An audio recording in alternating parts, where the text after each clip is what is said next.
state of New Hampshire case was filed in 2001 against 23 of the world's largest oil companies. Over 40,000 drinking water wells were contaminated with a toxic chemical called MTBE, which was an additive that was placed into gasoline back in the 70s and much more so in the 90s. And so the state was seeking to hold the oil companies responsible for that contamination, and they were seeking the cost of cleanup. This was the first statewide MTBE groundwater contamination case to ever go to trial, and so there was no blueprint for how to do it.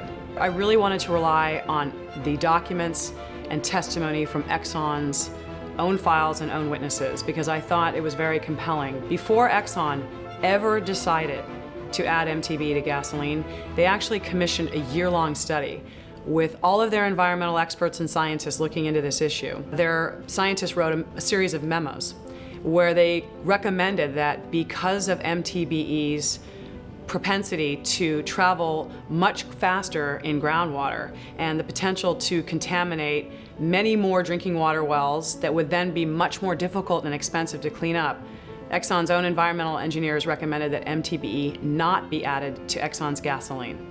And what was also particularly interesting is that the environmental scientists that Exxon commissioned to look into this said, if you're going to use it, you should not use it in a place that has vulnerable hydrogeology and where a large segment of the population relies on private drinking water wells as opposed to public wells.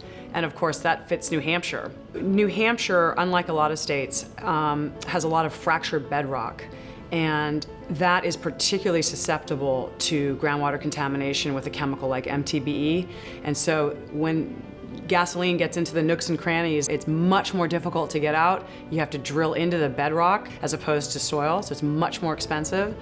I basically had to sort of master toxicology, hydrogeology, geology, geostatistics, and then also the science of how do you clean up a toxic chemical out of drinking water and groundwater and soil. So I could not only prepare my experts for trial, I could take the depositions of Exxon's experts and cross-examine them at trial, but certainly present the case in a way that was compelling to the jury and be able to describe the science in a way that was easy for a layperson like me to understand, to be able to protect the citizens of New Hampshire and obtain money to clean up the drinking water wells.